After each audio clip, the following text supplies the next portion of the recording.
পাওয়ার এমন একটা শব্দ যাকে যুগের পর যুগ ধরে মানুষ ভুল বুঝে আসছে।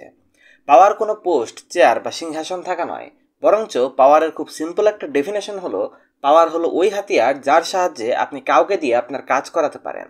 সেটা হোক আপনি কাউকে ইনফ্লুয়েন্স করে আপনার কথা মানাবেন, কিংবা কাউকে ভয় দেখিয়ে আপনার কথা মানাবেন। দুইটা বিষয়েই আপনি পাওয়ারের ব্যবহার করছেন। একটা দেশ চালানো থেকে শুরু করে পরিবার চালানো পর্যন্ত প্রতিটা হিউম্যান ইন্টারাকশনে পাওয়ারের ব্যবহার হয়। যদি আপনি প্রতিটা জায়গায় একটা কমপ্লিট উইন উইন সিচুয়েশন চান, তবে আপনার পাওয়ারের ব্যাপারে সম্পূর্ণ নলেজ থাকা খুবই জরুরি। আজকের এই ভিডিওতে আমরা 16টা সাইকোলজিক্যাল ল অফ পাওয়ার সম্পর্কে জানবো, যার ব্যাপারে আমাদের সাহায্য করবে রবার্ট গ্রিনের বই দ্য 48 ল অফ পাওয়ার। তো আসুন শুরু করি। Law number 1, let your absence feel. আপনার অ্যাবসেন্সকে ফিল করান। ইমরান ফ্যাক্টরিতে মন দিয়ে কাজ করে, কেননা তার গুরু তাকে শিখিয়েছে পরিশ্রম কখনো বিফলে যায় না। কিন্তু তার প্রমোশন তখনও হয়নি, না তো সে কোনো স্পেশাল ফ্যাসিলিটি পেত, যেখানে ফ্যাক্টরির কাজের সমস্ত মেনটেনেন্স তার হাত দিয়ে হতো। মানে সে যদি না থাকে তবে পেরেশানি ফেস করতে হবে সবাইকে।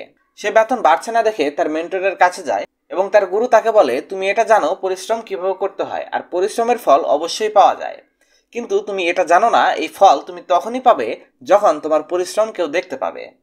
অফিসে যাও আর কিছুদিনের জন্য ছুটি নিয়ে নাও, তারপর দেখো কি হয়। সে তার গুরুর কথা মতো তাই করে। অফিসের সবাই তখন রিয়ালাইজ করতে পারে আসলে সে কতটা কাজ করত। তার কোম্পানির পক্ষ থেকে দ্রুত তাকে প্রমোশন দেয়া হয়, আর তার বেতনও বাড়ানো হয়। এটা আপনার বাড়ি হোক, সোসাইটি হোক, কিংবা আপনার কর্মক্ষেত্র। যদি আপনি লোকেদের সামনে কর্মক্ষেত্রে আপনার প্রয়োজনীয়তা অনুভব করাতে চান, তবে আপনার অ্যাবসেন্সকে ফিল করান। Number 2, stand above the crowd. ভিড়ের মধ্যে নিজেকে সবার থেকে আলাদা শো করুন। আপনিও রাত জেগে কাজ করেন, টার্গেট ফিল আপ করেন, কিন্তু এমন কি কারণ রয়েছে যার জন্য আপনার কলিগের প্রমোশন হচ্ছে কিন্তু আপনার হচ্ছে না? কেননা তার কাজ বসের চোখে পড়েছে, কিন্তু আপনার কাজ বসের চোখে পড়ছে না। পাওয়ার আর সাকসেস পাওয়ার জন্য যতটা জরুরি ভালো কাজ করা, ততটাই জরুরি নিজের কাজকে অ্যাকনলেজ করানো। এমন অবস্থায় খুব জরুরি আপনি ভিড়ের মধ্যে নিজেকে আলাদা দেখান। আপনি একা একা যতই পরিশ্রম করেন কোনো ফায়দা নাই। আপনার কাজকে অ্যাকনলেজ করানোর 2টা টিপস আমি এখানে দিচ্ছি। প্রথমত, আপনার কাজ করার তরিকা আর কথা বলার আন্দাজের মধ্যে পরিবর্তন আনুন, যাতে লোকজন আপনাকে নোটিশ করে। আর দ্বিতীয়ত, আপনি যে কাজ করছেন তার ব্যাপারে যেখানেই সুযোগ পান ডিসকাস করুন। আপনার করা কাজের প্রচার করতে কখনো লজ্জা পাবেন না। Number 3, console your intention. আপনার উদ্দেশ্য কারো সামনে জাহির করবেন না। ব্রিটিশরা আমাদের এখানে ব্যবসা করতে এসেছিল, আর একটা সময় তারা রাজত্ব কায়েম করে বসে। একটু বোঝার চেষ্টা করুন, যদি তাদের ইন্টেনশনটা ওই সময়কার লোকেরা বুঝতে পারতো, তবে কি আমরা 200 বছর পর্যন্ত ইংরেজদের গোলামি করতাম? মনে হয় না। যতক্ষণ পর্যন্ত মানুষ আপনার ইন্টেনশন জানবে না, ততক্ষণ ডিলিং পাওয়ার আপনার হাতে। আমাদের প্রতিদিনকার জীবনে আমরা বহুবার এই জিনিসটাকে রিয়ালাইজ করি। যেমন, আপনি গাড়ি কিনতে গেছেন, আপনি একটা গাড়ি খুব পছন্দও করেছেন, আর আপনি সেটা নেওয়ার জন্য ডিসিশনও নিয়েছেন। এখানে 2টা সিচুয়েশন হতে পারে। আপনি এক্সাইটমেন্টে সেলসম্যানকে এটা শো করে দিয়েছেন যে আপনি এটা কেনার জন্য কতটা ডেসপারেট, অথবা আপনি গাড়িটা পছন্দ করেছেন আর সেটা তাকে বলে দিলেন। এতে সেলসম্যান অ্যাডভান্টেজ নিতে পারে, হতে পারে সে দাম বাড়িয়ে বলবে, অথবা আপনাকে কোনো ডিসকাউন্ট দিবে না। দ্বিতীয় সিচুয়েশনটা হলো আপনি সাসপেন্স ক্রিয়েট করে রেখেছেন, আপনি এটা বলেননি গাড়িটা আপনার কতটা পছন্দ হয়েছে। এবার ডিলিং পাওয়ার আপনার হাতে থাকবে, আর সেলসটা কমপ্লিট করার জন্য সেলসম্যান আপনাকে ম্যাক্সিমাম ডিসকাউন্ট দেবে। যদি আপনি ডিলিং পাওয়ার আপনার হাতে রাখতে চান, তবে লোকেদের আপনার প্ল্যানের ব্যাপারে শুধু ওইটুকুই বলুন যতটুকুর মাধ্যমে তাদের ইন্টারেস্ট শুধুমাত্র কন্টিনিউ থাকে। আপনার আসল ইচ্ছা কি সেটা কখনোই মানুষের সামনে জাহির করবেন না। যখন সামনের মানুষ বুঝবেই না আপনার ইন্টেনশন কি বা আপনি কি করতে যাচ্ছেন, তখন সে আপনার বিরুদ্ধে ডিফেন্স প্রিপেয়ার করতে পারবে না। যুদ্ধ হোক, মার্কেটিং হোক, কিংবা খেলা হোক, অপোনেন্টকে সারপ্রাইজ করে জেতা সহজ হয়ে যায়। Number 4, mind your words, always say less than necessary. 1825 সালে নিকোলাস রাশিয়ার রাজা হয়। সে ক্ষমতায় বসার পর থেকেই বিদ্রোহ শুরু হয় পুরো দেশ জুড়ে। তখনকার বিদ্রোহী নেতাকে রাজার সিপাহীরা ধরে ফেলে আর তাকে ফাঁসির সাজা শোনানো হয়। যখন তাকে ঝোলানো হয়, ফাঁসির দড়ি ছিঁড়ে যায়, ওই বিদ্রোহী মাটিতে পড়ে যায়। ওই সময়টাতে এই ঘটনাগুলোকে সৃষ্টিকর্তার ইচ্ছা বলে মনে করে অপরাধীকে মাফ করে দেওয়া হতো। যখনই রশি ছিঁড়ে যায় আর ওই আসামি নিচে পড়ে যায়, তখনই সে লোকেদের বলতে থাকে, দেখো আমাদের দেশের রাজা কত দুর্বল, একটা রশিও ভালোভাবে বানাতে পারে না, দেশ কিভাবে চালাবে। যখন এই বিষয়টা রাজা জানতে পারে, তখন তিনি তার মাফিনামার আদেশটি ছিঁড়ে ফেলেন এবং পরদিন ঠিক একই সময়ে তাকে আবার ফাঁসিতে ঝোলানো হয়। দেখলাম তো কিভাবে বেশি কথা বলা একজন মানুষের জীবন কেড়ে নিতে পারে। ওই সময় যদি বিদ্রোহী নেতা চুপ থাকতো, তবে তাকে মাফ করে দেয়া হতো, আর জেল থেকে বের হয়ে দ্বিতীয়বার সে তার প্রোটেস্ট চালিয়ে যেতে পারত। বাস্তব জীবনে আমাদের সবার সাথে এমনটা হয়। আবেগের বশে আমরা কখনো খুশি হয়ে কিংবা কখনো দুঃখ থেকে এমন সব কথা বলে ফেলি যার জন্য আমরা পরবর্তীতে গিয়ে প্রবলেম ফেস করি। এছাড়া আপনি যত কম কথা বলবেন আপনার শব্দগুলোর মূল্য তত বেশি বৃদ্ধি পাবে। অনেক মানুষ কথায় কথায় অনেক সিক্রেট রিভিল করে দেয় যেগুলো তারা বাস্তবে পূরণ করতে পারবে না এবং পরবর্তীতে পস্তায়। এজন্য যখন প্রয়োজন হবে তখনই বলবেন, আর বুঝে শুনে বলবেন, যাতে আপনার প্রতিটা শব্দের ওজন থাকে, মানুষ আপনাকে সিরিয়াসলি নেয়। Number 5, action speak louder than argument. অ্যাকশনের মাধ্যমে জিতুন, আর্গুমেন্টের মাধ্যমে নয়। জুলিয়াস সিজার তার ইঞ্জিনিয়ারদের ডেকে আনে আর তাদের বলে নেভিতে একটা নতুন জাহাজ ইন্ট্রোডিউস করতে চাইছে। সাথে সাথে তিনি ওই জাহাজে কি কোয়ালিটি চান সেটা ইঞ্জিনিয়ারদের বলেন। ইঞ্জিনিয়ারের কাছে তার এক্সপেকটেশনগুলো আনরিয়ালিস্টিক মনে হচ্ছিল, আর তাই সে রাজার সাথে আর্গুমেন্ট করতে থাকে। কয়েক ঘন্টা আর্গুমেন্ট শোনার পর রাজা এতটাই রেগে যায় যে ইঞ্জিনিয়ারকে 1 বছর জেল দিয়ে দেয়। এটা কতটা ভালো হতো যদি ইঞ্জিনিয়ার ডাইরেক্ট কাজে লেগে পড়তো আর অ্যাকশনের মাধ্যমে সে তার কথাগুলোকে প্রেজেন্ট করতো।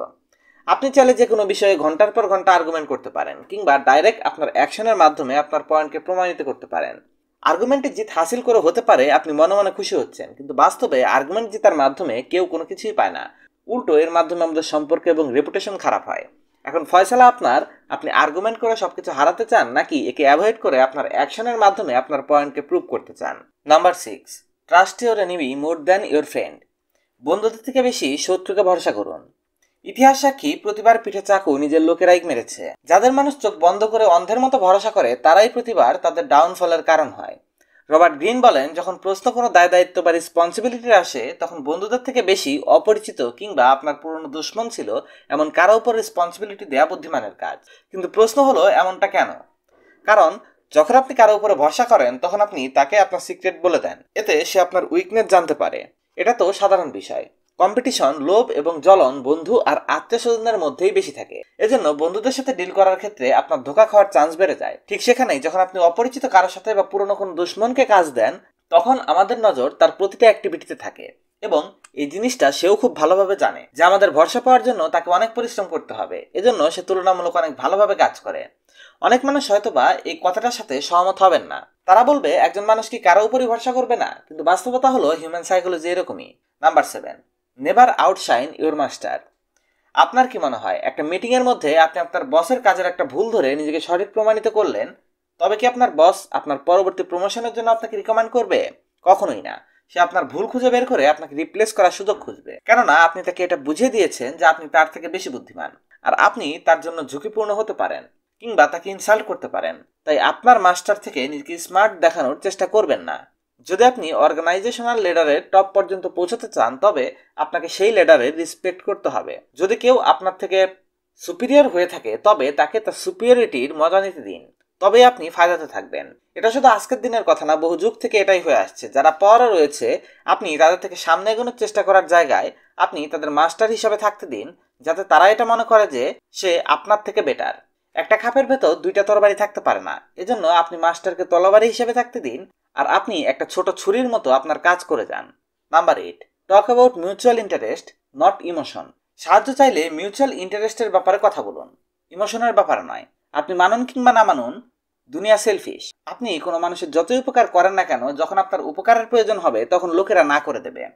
তাই যখন আপনার কারো সাহায্যের প্রয়োজন হবে তখন এটা চিন্তা করবেন না যে আমি তো এর অনেক সাহায্য করেছি তাই সে আমাকে কখনো না করবে না। বরঞ্চ কোনো একটা এমন পয়েন্ট তার সামনে রাখুন যাতে তার এবং আপনার দুজনের ফায়দা হয়। তখনই আপনি 100% শিওর হতে পারবেন আপনার কাজ পূর্ণ হবে এবং সঠিক হবে। আপনার ব্যবসার জন্য যদি আপনার আইটি ফ্রেন্ডের হেল্প চান তবে সে শুধু তখনই আপনাকে হেল্প করবে যখন সে ফ্রি থাকবে। কিন্তু যদি আপনি কাউকে টাকা দিয়ে কাজ করান তবে কাজটা তার প্রায়োরিটি হবে। মানে সরাসরি বললে, যদি আপনি আপনার কাজের ব্যাপারে সিরিয়াস হন তবে সেটা করানোর জন্য মিউচুয়াল ইন্টারেস্টের সাহায্য নিন এবং ইমোশন, কাইন্ডনেস কিংবা গ্র্যাটিটিউড এর সাহায্য নেবেন না। Believe in yourself. সাইকোলজিক্যাল পাওয়ার কেবলমাত্র অন্যদের সাথে আপনার রিলেশনকে বোঝার মাধ্যমে আসে না, বরঞ্চ আপনার নিজের সাথেও একটি স্ট্রং রিলেশন থাকা চাই। আমি সবসময় এমন মানুষদের দেখি যারা নিজেরাই কনফিউজ থাকে যে আসলে তারা কি চায়। ছোট ছোট ফেলিওর থেকে ভয় পেয়ে তারা তাদের রাস্তা পাল্টাতে থাকে। নিজের ব্যাপারে আপনার ক্লিয়ার ভিউ থাকা অত্যন্ত জরুরি। আপনার বোঝা উচিত আপনি যা করতে চান তার প্রবলেম, ফেলিওর এবং সাইড ব্যাক আসবে, কিন্তু আপনি কুইট করবেন না। আপনার শুধু প্রতিটা ছোট ছোট জয়কে সেলিব্রেট করতে হবে যাতে আপনার সেলফ স্টিম বাড়ে। দুনিয়া তাকেই রেসপেক্ট করে যে নিজেকে রেসপেক্ট করতে জানে। Number 10, infection avoid the unlucky and the unhappy. ইংলিশে একটা পুরনো লোককথা আছে, you can die for someone else misery. মানে আপনি অন্য কোনো মানুষের দুঃখে মরতে পারেন। আমাদের ইমোশনাল সেটআপ কিছুটা এমন যে যারা আমাদের আশপাশে থাকে আমরা তাদের মতোই হয়ে যাই। ইমোশনাল স্টেট কিছুটা অসুখের মতো ইনফেক্টেড হয়। আপনার কাছে মনে হবে আপনি বেচারা সাহায্য করছেন, তার দুঃখে সাথী হচ্ছেন, কিন্তু আসলে আপনি নিজের জন্য মুসিবত পালছেন। যদি আপনি এমন কাউকে চয়েস করেন যে দুঃখী, তবে তাকে দুঃখী থেকে সুখী করার চক্কর উপরে আপনি নিজে খুশি থাকা ভুলে যাবেন। আপনি বুঝতেও পারবেন না। আনফরচুনেট মানুষেরা মিসফরচুন নিজেদের সাথে করে নিয়ে ঘুরে বেড়ায়, আর তারা তাদের নেগেটিভ ভাইব্রেশন দ্বারা আপনাকে আনলাকি বানিয়ে ফেলবে। এজন্য সবসময় আপনার আশপাশে হাসি খুশি ও স্যাটিসফাইড পজিটিভ লোকেদের রাখুন। Number 11, look who you are talking to. মানুষ দেখে ব্যবহার করুন। আপনি কি আপনার বসকে কোনো বিষয়ে রাজি করাতে এবং আপনার জুনিয়রকে কোনো বিষয়ে কথা মানাতে এক ধরনের স্ট্র্যাটেজি ব্যবহার করেন? আপনার কি মনে হয় ঘরে আপনার কথা সবচেয়ে বেশি চলে, অফিসিয়াল সবকিছু আপনার কথায় চলবে? বাস্তবে এমনটা নয়। দুনিয়াতে অনেক প্রকারের পাবলিক আছে। কিছু মানুষ ভালো কথায় কাজ করে, আর কিছু মানুষ ভয় থেকে, আর কিছু মানুষ লোভ থেকে। আসলে রবার্ট গ্রিন এখানে বলতে চান আপনার মানুষ বুঝে ব্যবহার করা জানতে হবে। আপনার সম্পর্কগুলোকে, পাওয়ারকে এবং পজিশনকে বাঁচানোর জন্য আপনার আশপাশের লোকেদের বুঝতে হবে। রবার্ট গ্রিন বিশেষ করে বলেন, কথা বলার সময় কেউ হার্ট হলে সে বদলা নেওয়ার জন্য পরবর্তীতে সুযোগ খুঁজতে থাকে। আর শুধু শুধু কাউকে চ্যালেঞ্জ করবেন না, কেননা এমনটা করার কারণে আপনি কারণ ছাড়াই দুশ্মনী পালবেন। আপনি বুঝতে পারবেন না কোন বিষয়টা কখন তার কাছে খারাপ লেগে যায়, আর না জানি কোন পয়েন্টে সে আপনাকে লোকসান পৌঁছায়। নাম্বার 12, প্লে এ সাকার টু ক্যাচ এ সাকার। আপনি কতটা স্মার্ট? আপনি কি এতটাই স্মার্ট যে বুঝে শুনে নিজেকে বেকুব হিসেবে দেখাতে পারেন সবার সামনে? বলা হয় মুসিবতে পড়লে গাধার পায়েও ধরতে হয়। তাই আপনার মোকাবেলা যদি এমন কোনো বেকুবের সাথে হয় যার কাছ থেকে আপনার কাজ উদ্ধার করতে হবে, তবে স্মার্টনেস হলো তার সামনে স্মার্টনেস দেখানোর জায়গায় তাকে বোঝান যে সে আপনার থেকে বেশি স্মার্ট, আর দেখুন আপনার কাজ কতটা স্মুথলি হয়ে যায়। আর এমনভাবে যদি আপনি আপনার কম্পিটিটরদের সামনে ইনকম্পিটেন্ট অ্যাক্ট করেন, তবে আপনাকে হালকাভাবে তারা নিবে। লেখক বলেন, যখনই আপনি আপনার সামনের মানুষটাকে বিশ্বাস করাবেন যে সে আপনার থেকে বেশি স্মার্ট, তখন আপনার জেতার সম্ভাবনা পাক্কা হয়ে যাবে। Number 13, calculated value. এমনিতে তো আপনি খরচা চিন্তা ভাবনা করে করেন, কিন্তু কিছু জিনিস এতটা অমূল্য হয় যে আপনি আপনার সমস্ত সম্পদও যদি তার পেছনে লুটিয়ে দেন তবু কাজ হবে না। এমনই একটা জিনিস হলো নাম আর রেপুটেশন। এত বড় শেয়ার মার্কেট, বড় বড় দেশের ইকোনমি সব রেপুটেশনের খেলা। যদি আপনার রেপুটেশন ভালো না হয়, তবে আপনার মেহনত আর সফলতা সেকেন্ডের মধ্যে চলে যাবে, আর কেউ আপনার কথা শুনবে না, আপনার উপর ভরসা করবে না। ঠিক সেখানেই যদি আপনার রেপুটেশন ভালো থাকে, তবে লোকেরা নিজের থেকে আপনাকে ফলো করবে। একটা লোকাল দোকানের 500 টাকার টি শার্ট আপনার কাছে দামি বলে মনে হয়, আপনি ডিসকাউন্ট খোঁজেন। অন্যদিকে লিভাইসের একটা টি শার্টের জন্য আপনি 2000 টাকা পর্যন্ত দেওয়ার জন্য প্রস্তুত থাকবেন, কেননা ওই ব্র্যান্ডের মার্কেটে নাম রয়েছে। তাই প্রথমে আপনার নাম বানান, টাকা তো এমনি এমনি পেছনে পেছনে আসবে। Number 14, be royal in your own fashion. বলা হয় আপনার সামনের মানুষের সাথে এমনভাবে ব্যবহার করা উচিত যেমন ব্যবহার আপনি নিজের সাথে চান। রবার্ট গ্রিন একে এক কদম সামনে এগিয়ে বলেছেন। তিনি বলেন, আপনি নিজেকে এমনভাবে ট্রিট করুন যেন আপনি চান অন্যরা আপনাকে যেমনভাবে ট্রিট করুক। যদি আপনি রুমে কনফিডেন্সের সাথে এন্টার করেন, তবে লোকেরা আপনার ভুল কথাকেও সঠিকভাবে মেনে নেবে। অন্যদিকে যদি আপনি সঠিক হওয়ার পর নার্ভাস থাকেন, তবে লোকেরা আপনার কথা শোনার পর 100 বার চিন্তা করবে। এজন্য এমনভাবে কাজ করুন যেন আপনি কোনো রাজা কিংবা রানী। আপনার প্রতিটা অ্যাকশনে রয়্যালটি শো হওয়া চাই। এ সময় যারাই আপনার সাথে মিশবে, আপনার কাছে আদব কায়দার সাথে বিহেভ করবে। সাধারণত আমরা সিম্পল আর ডাউন টু আর্থ থাকার কথা বলি, কিন্তু কখনো কখনো এই চক্করের উপর আমরা এতটাই নিচু হয়ে যাই যে মানুষ আমাদের গুরুত্বহীন মনে করে। এজন্য নিজেকে সিম্পল নন, রয়্যাল বানান। Number 15, avoid stopping in great man shows. আপনার বস আপনার মেন্টর ছিল, অফিসে সবাই তাকে মানত, সে অনেকগুলো প্রজেক্ট সাকসেসফুলি হ্যান্ডেল করেছে। আজকে ফাইনালি সে রিটায়ারমেন্টে গেছে, আর আপনাকে তার চেয়ার দেওয়া হয়েছে যেখানে আপনি বহু বছর যাবৎ বসে যাচ্ছেন। কিন্তু আপনি কি জানেন আপনার জন্য সবচেয়ে মুশকিল কি হবে? আপনাকে প্রতিটা বিষয়ে আপনার বসের সাথে কম্পেয়ার করা হবে। নিজেকে সাকসেসফুল দেখানোর জন্য আপনাকে অনেক বেশি মেহনত করতে হবে, তা না হলে আপনাকে কেউ মনে রাখবে না। অন্যদিকে আপনি যদি এমন ব্যক্তির পর ক্ষমতায় বসেন যাকে অনেকগুলো ফেলিয়ারের মোকাবেলা করতে হয়েছে, তবে আপনার অল্প কিছু অ্যাচিভমেন্টও অনেক বেশি শাইন করবে। পৃথ্বীরাজ চৌহান আর মহারাণা প্রতাপকে সবাই চেনে, কিন্তু তার ছেলেদের কে কে জানে? হতে পারে তারাও মহান রাজা ছিল, কিন্তু তাদের পিতা একজন লিজেন্ড ছিল যাদের ইতিহাসের পেছনে তাদের ছেলেদের সফলতা ফিকে হয়ে দাঁড়ায়। এজন্য যদি আপনি কম মেহনতে বেশি শাইন করতে চান, তবে সবসময় এমন অপশন চয়েস করুন যেখানে কম্পিটিশন কম আর আপনি কোনো মহান ব্যক্তি শুতে পা রাখছেন না। Number 16, set anger aside. যে কাউকে দুর্বল করার সবচেয়ে সহজ তরিকা হলো তাকে রাগিয়ে তোলা। রাগের মাথায় মানুষ সবসময় তার চিন্তা ভাবনা করার ক্ষমতাকে হারিয়ে ফেলে, তাদের অ্যাকশন ইম্পালসিভ হয়ে যায়। যদি আপনি ছোট ছোট বিষয়ে রাগ করেন, তবে আপনি লাইফে এর অনেক মূল্য দিতে চলেছেন।